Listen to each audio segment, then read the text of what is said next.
Sometimes you find yourself constantly thinking about someone. No matter how hard you try to move on, you wake up with their name in your heart. You fall asleep replaying memories, and their presence lingers in your mind like a shadow that won't fade. And you wonder, why can't I stop thinking about them? Maybe it's love. Maybe it's pain. Maybe it's a story that never found its ending. But beneath that emotion lies something deeper, a spiritual truth that few recognize. You see, the heart was never created to attach to temporary things. The human heart was designed to attach to the eternal. When it holds on to something fleeting, it aches. When it depends on someone limited, it suffers. And when it expects from creation what only the Creator can give, it breaks. You think about someone not always because you love them, but because your soul hasn't yet found peace with what Allah decided.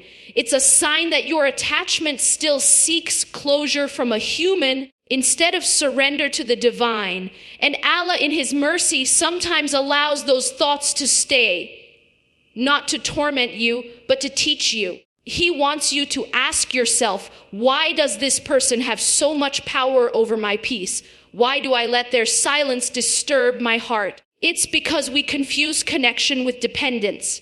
We start to believe that our happiness, worth, or completeness lies in being seen, loved, or remembered by someone else. But the truth is, no one can complete what only Allah designed to be filled by Him.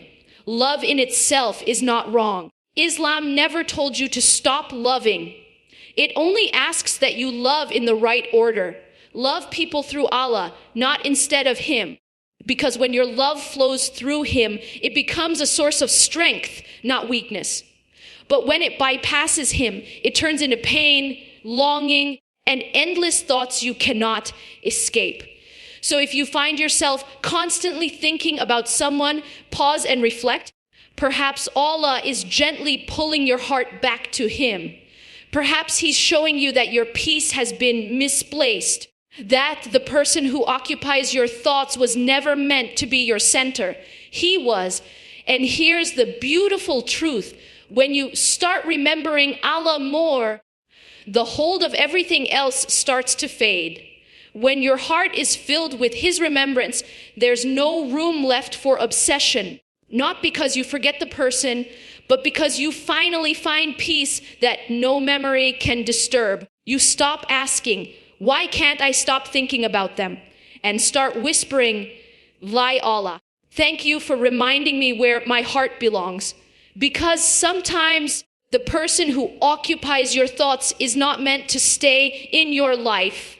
They're meant to redirect your heart back to the one who always stays. And when you let go for His sake, He replaces the ache with peace, the longing with clarity, and the emptiness with love far greater than anything you were chasing.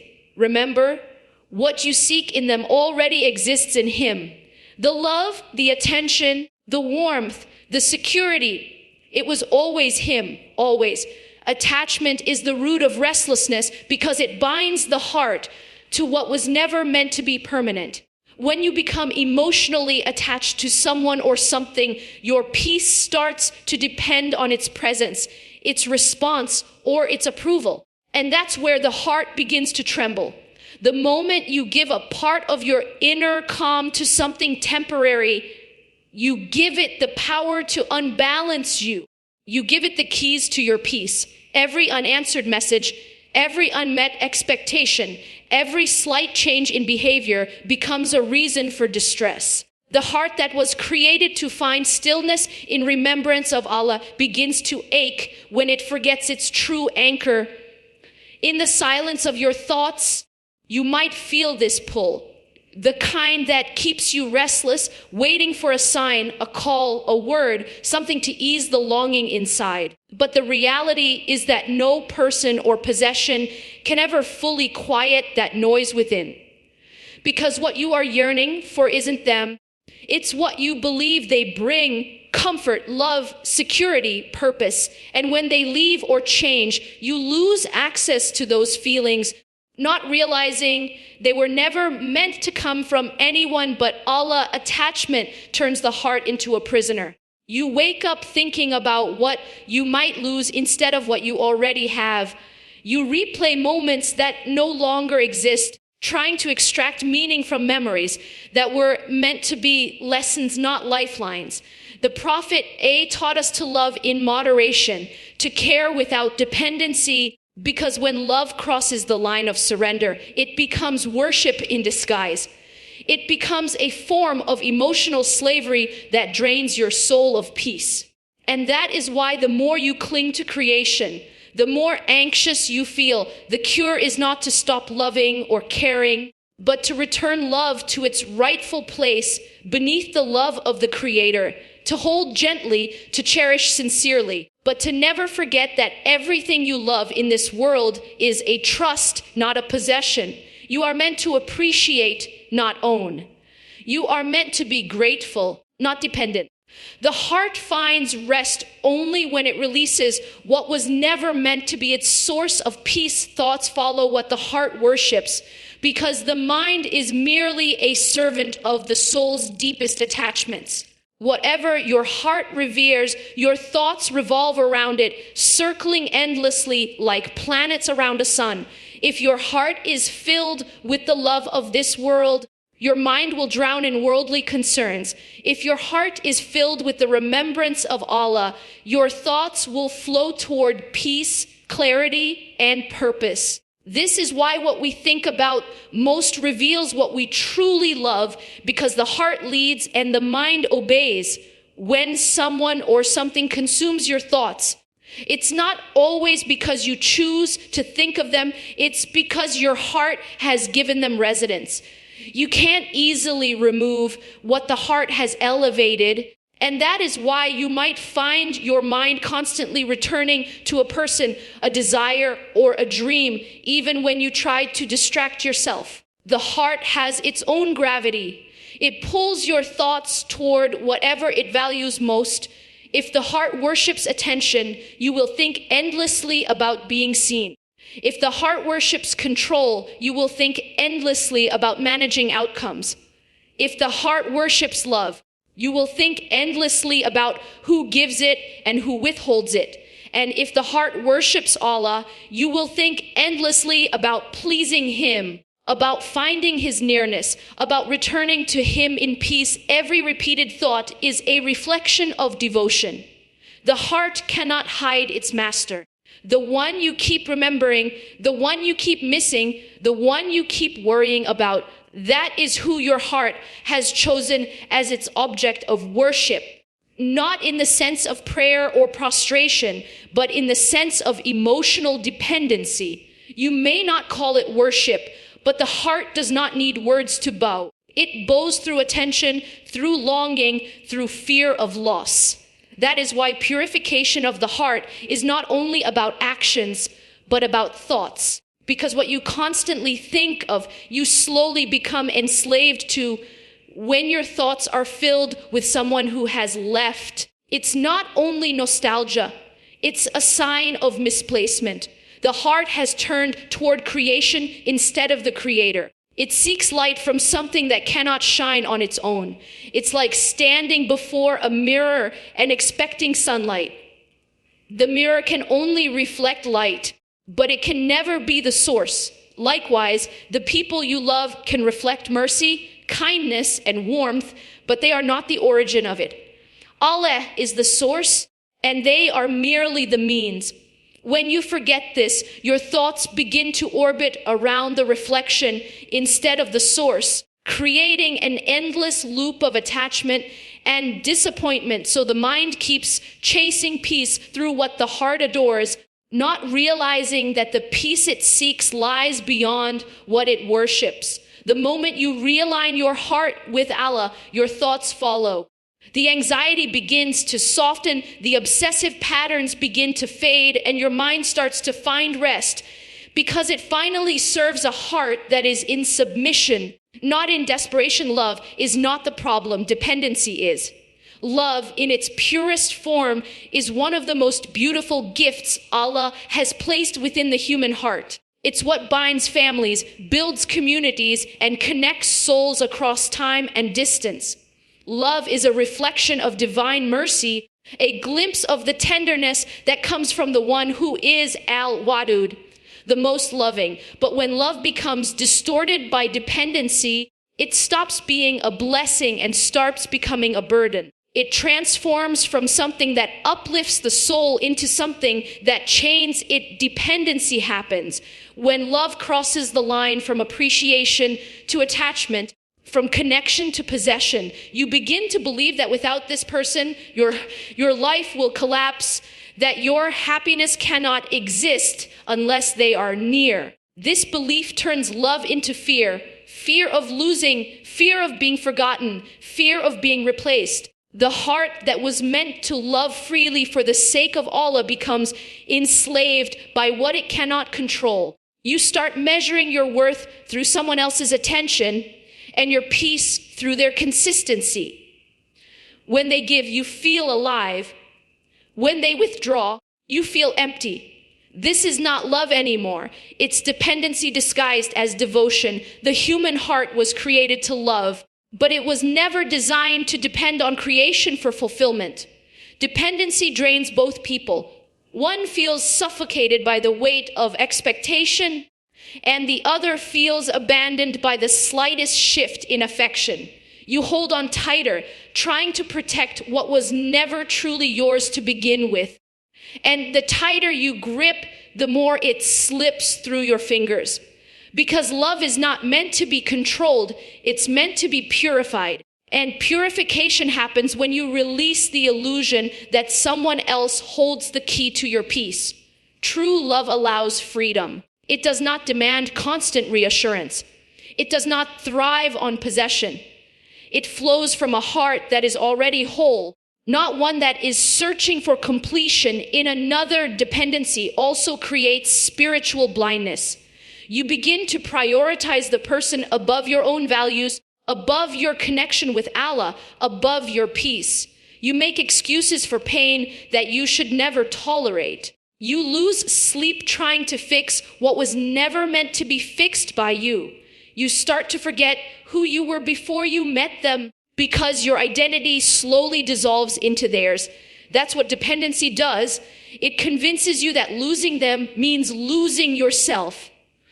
But the truth is, you only lose yourself when you forget that your worth was never tied to another human being. It was written by the one who created you long before anyone entered or left your life. When you love through Allah, love becomes an act of worship. It becomes pure, stable, and peaceful. You can love deeply and still remain grounded. You can care without clinging, give without losing yourself, and cherish without fearing loss, because your heart is anchored in something eternal. You understand that people are a means, not the destination.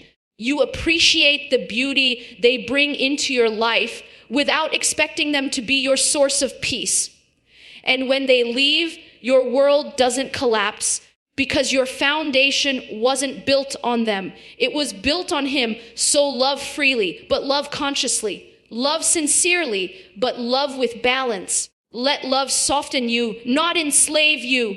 Because love that leads you to Allah nourishes the soul, but love that replaces Him destroys it. When love is rooted in remembrance of the Creator, it becomes a pathway to peace, not a source of pain. Every obsession reveals an inner lesson, because what you constantly think about, chase, or can't seem to let go of is not random. It's a mirror reflecting something deeper within your soul that seeks healing or alignment. The human heart clings to what it feels it lacks. If you are obsessed with being loved, it may mean that somewhere inside you are still trying to heal from feeling unseen or unloved. If you are obsessed with success, it may reveal an inner fear of inadequacy or failure. If you are obsessed with someone, it might not be them you're truly craving, but the feeling they awaken, the comfort, attention, or security you associate with their presence.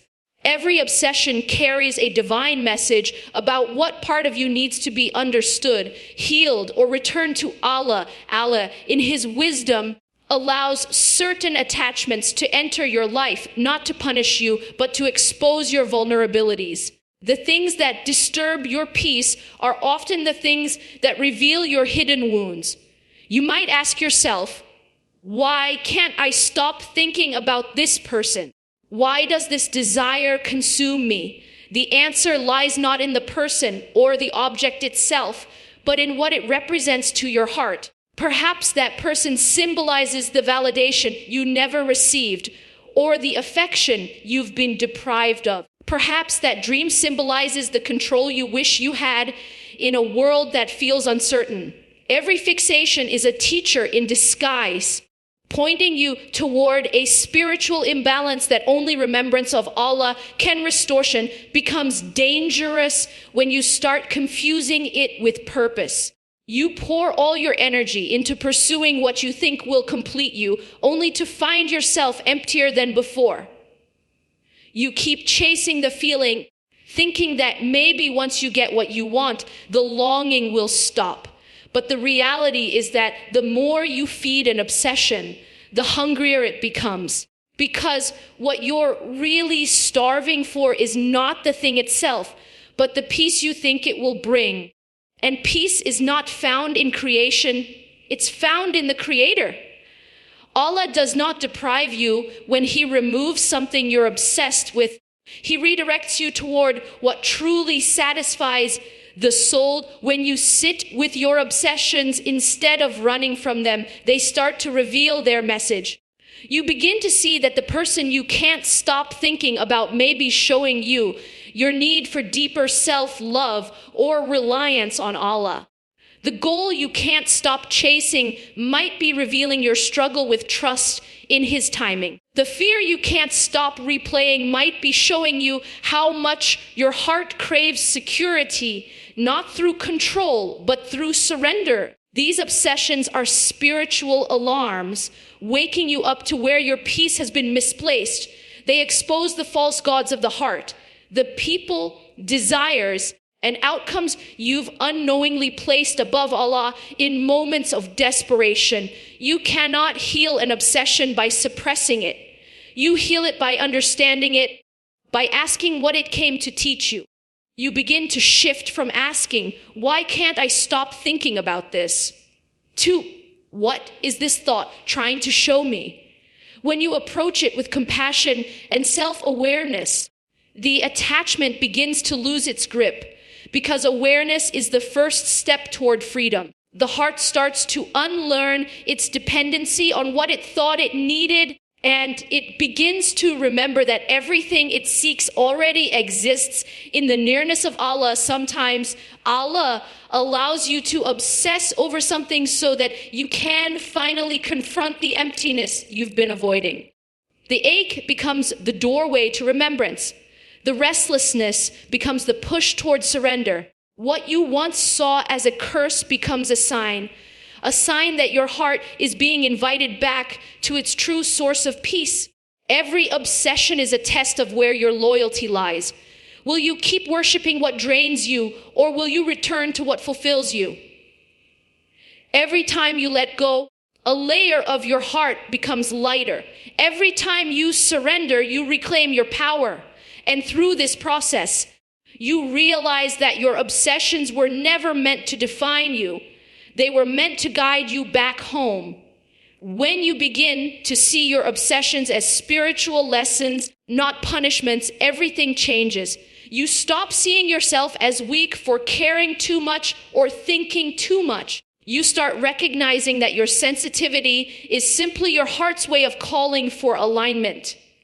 Every pull, every ache, every fixation becomes an opportunity to learn, to realign, and to grow closer to the one who created the heart in the first place. Let go to be set free, because holding on to what no longer serves your soul is the quietest form of self-imprisonment.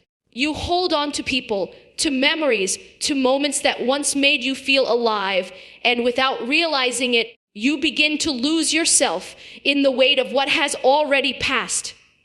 The heart clings not because it is weak, but because it believes that letting go means losing something essential. It fears the emptiness that follows release. But the truth is, the emptiness that follows letting go is not a void. It is space. Space for healing, for peace, for the love of Allah to enter. The more you hold on to what was never meant to stay, the more you block what was meant to come. Letting go is not forgetting, and it is not a lack of love. It is an act of trust. It is saying, why Allah? I choose to believe that your plan is better than my attachment.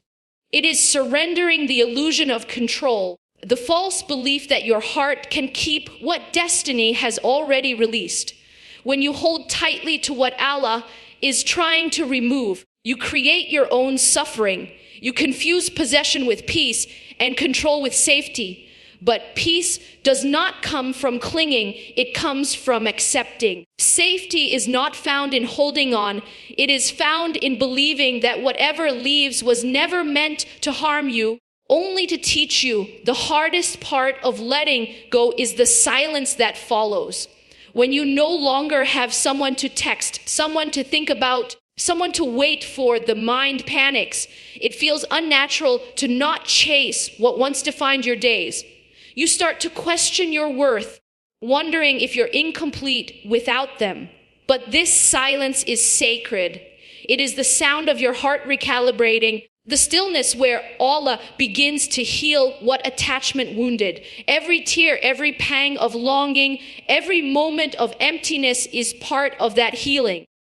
You are not falling apart, you are being freed. You are learning to breathe without needing someone else to validate your existence. Letting go also means releasing the need for explanations. Not everyone who leaves will give closure. Not every ending will make sense. Sometimes Allah hides the reason so that you can learn to trust without seeing. You may never know why something ended, but the end itself is the proof that it wasn't written for you. Allah never takes without replacing, and He never withholds without wisdom. What feels like loss is often protection in disguise. You only see the closed door, but He sees the storm that would have followed if you forced it open. Letting go is therefore not a weakness, but an act of strength, the kind of strength that trusts the unseen and bows to divine will even when the heart aches. You might tell yourself that you can't let go because you still care. But true care is not about holding someone hostage in your heart. It is about wishing them peace, even if their path no longer includes you. Sometimes the most loving thing you can do is release what you love. Because when you let go for Allah's sake, He returns the feeling in purer form. You learn to love without ownership, to care without dependency, to remember without pain. What you lose in attachment, you gain in clarity. You begin to see that not everyone who leaves is a loss. Some people come into your life to awaken something within you, and once their purpose is served, their presence fades. Trying to hold on to them only delays your own growth. Letting go also means freeing yourself from the stories you tell about what happened. You replay conversations, overthink what you could have done differently, and hold yourself captive to the past. But the past is not a place to live. It's a place to learn. Every heartbreak, every disappointment, every closed chapter is a verse in your spiritual story, written by the one who knows exactly what your soul needs to evolve. You cannot step into the next chapter while clinging to the previous one. You cannot receive what is meant for you while your hands are still full of what was never yours. Letting go is the act of making space for the unseen blessings that are already on their way. The soul longs for freedom, and freedom comes through surrender. When you stop chasing closure, stop fighting fate, and stop forcing what is not meant to fit, peace slowly begins to return. You realize that letting go is not abandonment, it is alignment. You are aligning your will with Allah's will, your desires with His wisdom. You begin to understand that your story is not falling apart. It is being rewritten by the one who writes with perfection. You start to see the mercy hidden in every ending, the softness in every separation, the grace in every goodbye. Because what Allah takes away, He replaces with something far greater. Sometimes a person, sometimes peace, sometimes a deeper connection with Him. Letting go to be set free is therefore an act of spiritual maturity. It's choosing to no longer define yourself by who stayed or who left, by what you have or what you lost. It's choosing to see life as a journey of returning, not to people, not to moments, but to Allah. The ones who are meant for you will stay, and those who are not will fade, and both are acts of mercy. You stop asking why, and you start saying Alhamdulillah for both the meeting and the parting. Because every time you let go of something for the sake of Allah, He replaces it with something infinitely better, something lighter, purer. Eterna, what you seek in them exists in Him, because every longing of the heart is, at its core, a search for the divine. Every time you are drawn to someone's kindness, it's because your soul recognizes a reflection of Allah's mercy. Every time you crave love, it's because your soul remembers the warmth of being loved by its Creator. Every time you seek validation, it's because deep down, your heart is yearning for the gaze of the one who never looks away. People may remind you of light, but they are not the source of it. They are mirrors reflecting what already exists in the one who made them.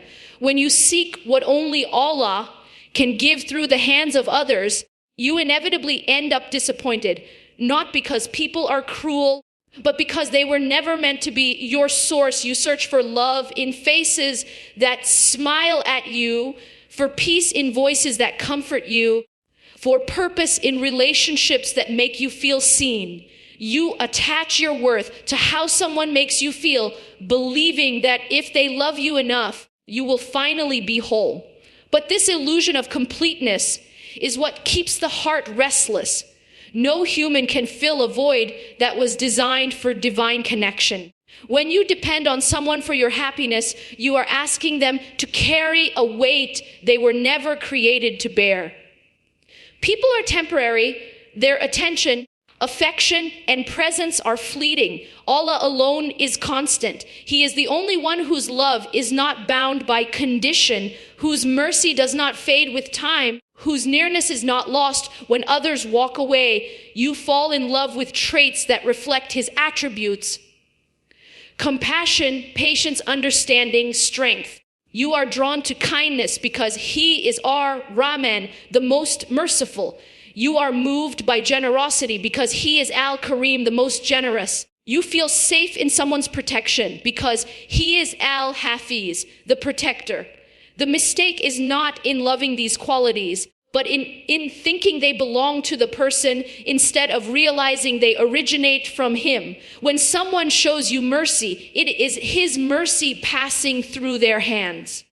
When someone brings peace to your heart, it is His peace flowing through them. When you love someone deeply, what you are truly drawn to is the reflection of divine beauty within them. The pain begins when you forget this truth. You start to believe that your comfort comes from them, that your safety depends on them, that your happiness lives in their presence. You start worshiping the reflection instead of the source. And like every reflection, it eventually fades. People change, feelings shift, relationships, and the heart that once felt full begins to ache again. You ask, why did they leave? Why does it hurt so much?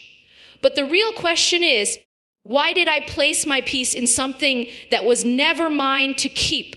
The heart that seeks creation over the Creator will always be restless because it is chasing shadows instead of light. What you seek in them, love, consistency, belonging, already exists in Him in its purest form. His love never wavers. His attention never fades. His presence never abandons you. When everyone else turns away, He remains. When the world grows silent, he listens. When your heart feels empty, he fills it again and again. Allah is the one who loved you before anyone knew your name, who chose you before you even existed, who sustains you every second without you having to ask. No human can love you with that kind of completeness. No relationship can give you that kind of peace.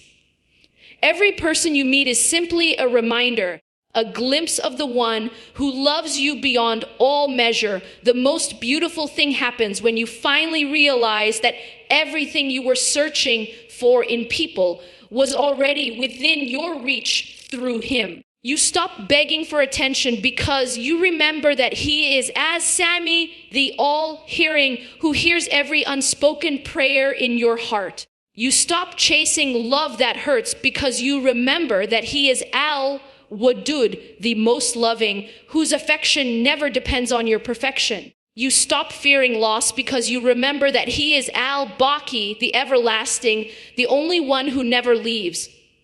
The more your heart turns toward him, the lighter your attachments become. You can love people deeply, but you no longer lose yourself when they leave. You can appreciate what they bring, but you no longer worship it. You start to see love not as possession, but as a path that leads you back to him. Sometimes Allah places certain people in your life to awaken this realization. You love them intensely only to lose them and feel the ache of absence. That ache is not cruelty, it is divine mercy in disguise. It's Allah reminding you that the love you felt was never about the person. It was about him. He allows you to taste the sweetness of connection so that you can recognize the true sweetness of his nearness. When he takes someone away, he's not punishing you. He's teaching you where to look for the kind of love that never ends. The heartbreak becomes the doorway to remembrance. The longing becomes the language of prayer, and the emptiness becomes the space where he plants peace. When you finally turn to him with the same intensity that you once turned toward them, something miraculous happens. The ache doesn't disappear overnight, but it transforms. It becomes softer, sacred. You stop fighting it and start learning from it. You realize that your love was not wasted. It was redirected. You begin to love people not to fill a void, but to express the abundance of love you already feel from him. Your relationships become lighter, purer, rooted in sincerity rather than need. You stop expecting others to be perfect because you know perfection belongs only to Allah. You stop fearing loss because you understand that nothing leaves unless it's time for something greater to arrive. You stop depending on people for validation because your worth now comes from the one who created you with purpose. And in that awareness, the heart finally rests. You no longer chase what is temporary because your soul has found what is eternal. You no longer confuse reflection for light because you've seen the source. You no longer beg for love in empty places because you are already filled by the one whose love never ends.